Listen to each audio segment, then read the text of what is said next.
दोस्तों, बेडरूम में बैठा राहुल जब अपनी नौकरानी ऋतु से कहता है, क्यों इतना तड़पा नहीं हो, क्यों इतना मुझे तड़पा रही हो, जल्दी से आ भी जाओ और शारीरिक संबंध मेरे साथ जल्दी से बना लो। जब दो नौकरानी होती है वो कहती है, राहुल बाबा इस तरीके से नहीं, मैं आपके साथ फोर प्ले करके शारीरिक संबंध बनाना चाहती हूँ। इस तरीके से अगर करूँगी तो आपको मज़ा नहीं आएगा। तो राहुल होता है वो कहता, मैं तो नहीं जानता फोर प्ले संबंध कैसा होता है, कैसे बनाया जाता है। तब वो ऋतु होती है वो कहती है, ऐसे बनाना है कि मैं एक अबला नारी का रोल प्ले करूँगी और आपको मेरे साथ जोर ज़बरदस्ती करनी है और मेरे साथ जैसा रेप करते हैं उस तरीके से शारीरिक संबंध बनाना है। इस तरीके से मुझे बहुत मज़ा आएगा, आपको भी बहुत अच्छा लगेगा। तो इस तरीके से उसके साथ शारीरिक संबंध बनाती है और साथ ही साथ में वो छुपके से वीडियो बना लेती है अपने मोबाइल से।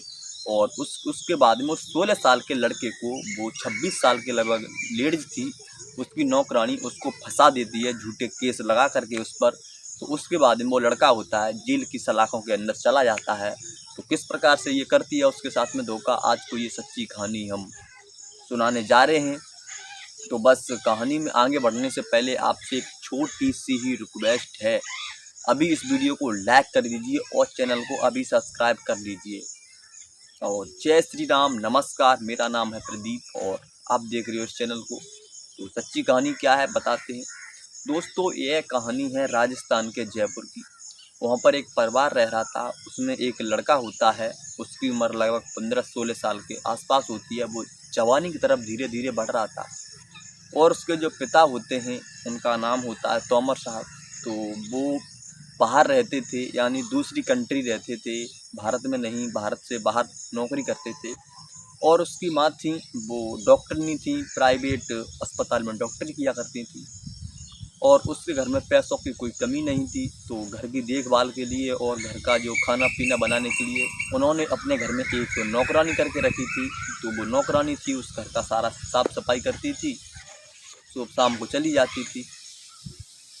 अब दोस्तों, वो लड़का था, वो किस प्रकार से गुनाह करता है। अब वो पढ़ने जाया था, घर जाया करता था। अब वो हाई स्कूल कर लेता है, उसके बाद में जब फर्स्ट ईयर में जाता है तो उसका दोस्त बनता है। दोस्तों, एक नाम होता है उसका अंशु। तो उसका जब दोस्तों अंशु दोस्त बनता है तो एक दिन वो अपने दोस्त से मिलने के लिए जाता है। तो उसका दोस्त होता है मोबाइल में चुपके अश्लील वीडियो देख रहा था। और जैसे ही वो अपने दोस्त राहुल को देखता है तो उसे छुपा लेता है, कहीं मेरी बेइज्जती ना हो जाए। तो राहुल कहता है अंशु से, भाई यार ये क्या बात हुई, तू अकेले देख रहा था और मुझे जैसे ही तूने देखा, जो देख रहा था वीडियो, उसे क्यों छुपा लिया, मुझे भी दिखा क्या देख रहा था। तो अंशु कहता है कि तू रहने दे, तेरे काम की कोई चीज़ नहीं है, वो मेरे काम की चीज़ है, तू अभी इन कामों में मत कर। क्योंकि जो अंशु था वो उम्र से ज़्यादा ही कुछ मैच्योर हो चुका था, उसके दिमाग में कुछ ऐसे ही आइडिया आते थे। तब दोस्तों वो राहुल मानता नहीं है तो अंशु उसको दिखा देता है, वो अश्लील वीडियो थी। और वो जब अश्लील वीडियो को देखता है राहुल अंशु के साथ में पूरी, तो राहुल कहता है, क्या तूने सच में ऐसा होता है। अब दोस्तों, जो अंशु होता है वो कहता है, हाँ ज़रूर होता है, मैंने देखा है करते हुए। तो राहुल कहता है, किसे देखा है। तो अंशु कहता है, मैंने अपने मम्मी पापा को ऐसा करते हुए देखा है। इसे करने में शायद बहुत ही मज़ा आता होगा, इसलिए इसे लोग करते हैं। तो दोनों की उत्तेजना सी बढ़ती है कि दोस्तों चले जाते हैं वो लोग। पर राहुल उससे कहता है दूसरे दिन, जब भी तेरे पास ऐसी वीडियो आए तो मेरे मोबाइल में डाल दिया कर। अब जो अंशु होता है वो दुकानों पर जाता था और जो होते हैं हमारे पहले चिप डाउनलोड करके हमारे में जो दुकानदार होते थे वो इसी तरह की वीडियो डालते थे, जो भी हम डलवाते थे, और बहुत सारा पैसा ऐंठते थे, मोटा पैसा कमा रहे थे वो उस वक्त। तो अंशु जाता है दुकानों पर, यही सारा कुछ सामान डलवाता है। उसके बाद में अपना उसका जो दोस्त था राहुल, उसके मोबाइल में ब्लूटूथ के जरिए भेज देता था। जो ब्लूटूथ होता है मोबाइल में कीपैड वाला में, उसके जरिए भेज देता था। ये वाक्य है 2012 का। तो ऐसे ही चल रहा था दोस्तों। अब ऐसे ही चलते चलते अब एक दिन वो अंशु होता है, उसको वीडियो दिखाता है, जो नई वीडियो डलवा के लाया होता है अपने फ़ोन में। जब उसे राहुल देखता है तो राहुल कहता है, ओ माई गॉड, क्या बात है, क्या लड़की है। तो अंशु कहता है, क्या हुआ। तो राहुल कहता है, इसी जैसी लड़की मेरे घर में नौकरानी है, वो मेरे घर में नौकरानी काम करती है। तो अंशु कहता सच में तेरे घर में इतनी सुंदर नौकरानी है, तू उसके ऊपर ट्राई क्यों नहीं मारता है? तो राहुल कहता है मारता चाहता हूँ लेकिन मुझे डर लगता है। तो अंशु कहता है कुछ भी नहीं होता, ट्राई मार के देख, शायद तेरा काम सफल हो जाए, तुझे नई गर्लफ्रेंड मिल जाए और तुझे एक्सपीरियंस हो जाएगा इस काम को कैसे करते हैं, कितना मजा आता है। तो अब इस बात को अपने दोस्त के मुंह से सुनता है तो राहुल के मन में कहीं ना कहीं नौकरानी के लिए अब वो शारीरिक संबंध बनाना चाहता था। उसको हवस की नज़रों से देखता था, जब अपने घर पे आता है तो उसको देखता है हवस की नज़रों से।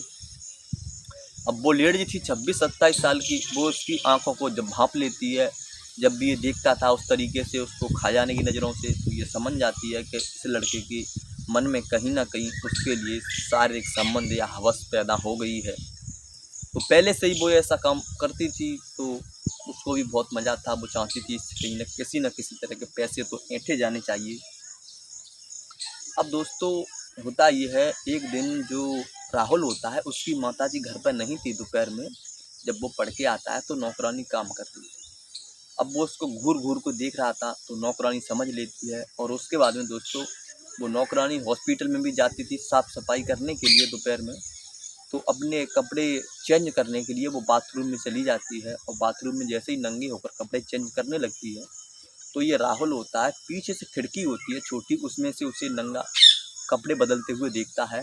तो किसी तरह के उस जो नौकरानी थी उसको आभास होता है कि मुझे कोई देख रहा है, तो जैसे ही पीछे मुड़कर खिड़की में देखती है तो वहाँ पर राहुल होता है। अब दोस्तों एकदम राहुल है इसको देखता है तो एकदम जल्दी से आता है और बेडरूम में बैठ जाता है। उसके बाद ये नौकरानी इसकी जो ऋतु होती है वो कपड़े बदल कर आती है और उससे कहती है ये बताओ बाबा आप उसमें मुझे क्यों देख रहे थे? तो वो कहता है मैं नहीं था, शायद और कोई होता। तो वो कहती है मुझे सब सच पता है, आप ही मुझे देख रहे थे, यह बात मैं आपके मम्मी पापा को बताऊंगी, तब आपकी खैर नहीं। तो जो अंशु जो राहुल होता है वो बहुत ज़्यादा डर जाता है, क्योंकि वो लड़का था 16 साल का, डर जाता है। तो वो कहती है बस बाबा इतने में ही डर गए, आपकी तो हवा निकल गई, आप कैसे कर पाओगे आगे, कैसे ले पाओगे शारीरिक संबंधों का मजा, आपको तो अभी से डर लग रहा है। तो वो डरता है लड़का, तो एकदम उसका हाथ पकड़ती है और अपने छाती पर रख देती है। जब उसको वो पहली बार छूता है किसी लड़की की छाती को, तो वो जैसे उसको 440 वोल्ट का करंट लगा हो, उसको करंट सा लगता है और उससे कहती है कैसा लगा बाबा, कैसा लगा आपको, अच्छा तो लगा? तो वो कहता है हाँ मुझे अच्छा लगा। तो वो उसका हाथ उठा देती है और कहती है अगर आप मेरे साथ अच्छा मज़ा लेना चाहते हो, जन्नत का खेल देखना चाहते हो, जन्नत देखना चाहते हो, तो आपको मेरी शर्त माननी पड़ेगी, मुझे पैसे देने पड़ेंगे और मैं आपको जन्नत की शहर रोज़ दिखाऊंगी और बहुत सारे मज़े दूंगी। ये तो सिर्फ स्टार्टिंग है, अभी तो पिक्चर बाकी है, यह कहती है वो। तो वो कहती है अभी तो मैं जल्दी में जा रही हूँ और कल मैं आपके साथ शारीरिक संबंध बनाऊंगी और आपको मैं जन्नत का खेल दिखाऊंगी। तो वहाँ से वो चली जाती है। अगले दिन ही जो राहुल होता है पढ़ के आता है 2 बजे और उसकी माँ घर पर नहीं थी, वो हॉस्पिटल में गई हुई थी। और जैसे ही वो पढ़ के आता है तो जो वो होती है ऋतु, तो वो झाड़ू पोंछा कर रही होती है, राहुल उसको देख रहा होता है हवस की नज़रों से और वो उसके सामने, राहुल के सामने जानबूझ करके अपना पल्लू गिरा देती है। और राहुल उसकी जब छातियों को देखता है तो देखता ही रह जाता है, क्योंकि बहुत ही यार सुंदर थी। जब वो इस तरीके से देखता है तो एकदम कभी उसने देखा नहीं था, तो देखता रह जाता है। फिर वो कहती है क्या देखते ही रहोगे या जन्नत का मज़ा भी लोगे? तब वो कहता है मैं तो लेना चाहता हूँ, आप देना ही नहीं चाह रही हूँ मुझे मज़ा। तो राहुल से कहते हैं चलो बेडरूम में मैं अभी आती हूँ। तो राहुल बेडरूम में जाता है, तब तक वो क्या करती है, एक मोबाइल होता है उसे खिड़की पर लगा देती है साथ के वीडियो बनाने के लिए अपना मोबाइल। अब दोस्तों वो वीडियो बनाने के लिए मोबाइल लगा देती है। अब उसके बाद में ये होता है कि जो ये राहुल था, राहुल कहता है मैडम अब आ भी जाओ, क्यों इतना तड़पा रही हो, क्यों मुझे इतना, बहुत ज़्यादा उसे इंसाइड हो रही थी कि कितनी जल्दी से जल्दी उसके साथ शारीरिक संबंध बनाए। अब जो लड़की थी, जो ऋतु थी, वो कहती है आ रही हूँ बाबा, क्यों इतनी जल्दी कर रही हो? तो उसके बाद वो अंदर बेडरूम में जाती है और बेडरूम में जाने के बाद राहुल से कहती है मैं आपके साथ शारीरिक संबंध तो बनाऊंगी, लेकिन ऐसे नहीं, अगर ऐसे बनाऊंगी तो आपको और मुझे कुछ भी मज़ा नहीं आएगा। अगर आप मज़ा को दुगना देखना चाहते हो तो आपको 4 प्ले शारीरिक संबंध बनाना होगा। तो राहुल कहता है मुझे तो नहीं पता कैसा होता है ये। तब वो कहती है मैं एक अबला नारी का रोल प्ले करूँगी जिसमें हमें गेम खेलेंगे। आप मेरे साथ ज़बरदस्ती शारीरिक संबंध बनाना और मैं आपसे मना करूँगी, लेकिन आप मानना मत, आप ज़बरदस्ती संबंध बना लेना। तो राहुल कहता है ठीक है। अब दोस्तों वो बचने की कोशिश करती है और राहुल उसको ज़बरदस्ती पकड़ लेता है। जैसा उसने बताया था वैसा वैसा कर रहा था। अब पकड़ता है दोस्तों, उसके बाद में उसको वस्त्र उतार देता है, अपने वस्त्र उतार लेता है। उसके बाद में जो दोस्तों होना होता है वो उसके साथ शारीरिक संबंध बनाता है। अब शारीरिक संबंध बनाने के बाद में राहुल अब वो खुश हो जाता है बहुत ही ज़्यादा। अब जो वो होती है ऋतु, उससे कहती है अब आपने तो अपना मज़ा ले लिया है, अब मेरा भी काम कर दो, मुझे पैसे दो जल्दी से। तो राहुल अपने पर्स निकालता है और 1000 रुपये उसके हाथ में रखता है। तो वो उसके पैसे उसके ऊपर फेंक देती है, कहती है लो 1000 रुपये से क्या होगा। तभी राहुल 500 का नोट और निकालता है और उसके हाथ में 1500 रुपये दे देता है। तो वो कहती है बस 1500 रुपये में क्या होगा मेरा, मैं इतने पैसे नहीं लूँगी, जो आपके पापा और मम्मी के पैसे हैं तिजोरी में, मुझे वो सारे पैसे चाहिए। जब राहुल ये सुनता है तो राहुल मना करता है, वो पैसे नहीं दे सकता। तो जो ऋतु होती है कहती है अगर पैसे नहीं देगा तो मैं आपको फंसा दूंगी। तो वो कहता है क्या कर लेगी तू, मेरा कुछ भी नहीं कर सकती। तो दोस्तों वो लड़की उसको वीडियो दिखाती है और कहती है ये वीडियो ले जाकर मैं अभी थाने में देती हूँ और तुझे बलात्कार के केस में फंसाकर जेल में चक्की फिसवा दूंगी। अगर तुझे इससे बचना है तो मुझे पैसे देने ही पड़ेंगे। तो राहुल दोस्तों डर जाता है और जल्दी से तिजोरी से पैसे निकालता है और जेवर भी निकालता है और उसके कहे अनुसार उसको देता है। और तभी वहाँ पर एक गमला रखा होता है और वो उसके सर में, छोटा सा गमला होता है, उसके सर में मार देती है राहुल के। तो राहुल कहता है क्यों मार दिया, मुझे क्यों मारा, मैंने तो तुम्हें पैसे भी दे दिए। तो वो कहती है अगर तेरे मम्मी पापा तो इससे पूछेंगे पैसे कहाँ गए तो तू क्या जवाब देगा, उनसे कह देना चोर आए थे, उन्होंने मेरे सर पर मारा और चोरी करके ले गए। तो ठीक है, वहाँ से वो चली जाती है। और दोस्तों वो लड़का होता है वहीं पर गैर होश होकर लेटा होता है। अब दोस्तों थोड़ी देर बाद उसकी माँ होती है वो आ जाती है। तो लड़का को देखती है तो उसके मुंह पर छींटा मारती हैं पानी की, तो वो सही हो जाता है। उसके बाद में सही होने के बाद में उसकी माँ पूछती है बेटा क्या हुआ। तो वो कहता है चोर आए थे 3-4, उन्होंने मेरे सर पर चोट मारी गमले से और सारा तिजोरी से सामान निकाल के ले गए। अब दोस्तों उसकी माँ उसको डॉक्टर के पास ले जाती है। डॉक्टर के पास ले जाने के बाद में उसकी पट्टी वट्टी कराती है, फिर उसको पुलिस स्टेशन ले जाती है और पुलिस स्टेशन में सारी बात बताई जाती है कि चोर आए और इस सर पर चोट मारी और जो भी जेवरात था तिजोरी से निकाल कर ले गए। तो फिर ये बात जब पुलिस वाले सुनते हैं, फिर उसके बाद में दोस्तों होता ये है, जो इसके पिता थे दूसरी कंट्री में रह रहे थे, यानी विदेश में रह रहे थे, वो भी आ जाते हैं। जब वो आ जाते हैं तो अपने बेटे को देखकर खुश होते हैं, सोचते हैं पैसा तो हाँ का महल है, हमारा जो बेटा बच गया वो ही हमारे लिए बहुत बड़ी बात है। अब दोस्तों जो SHO होते हैं उसके पिता को बुलाते हैं, तो उसके पिता SHO से बात करते हैं।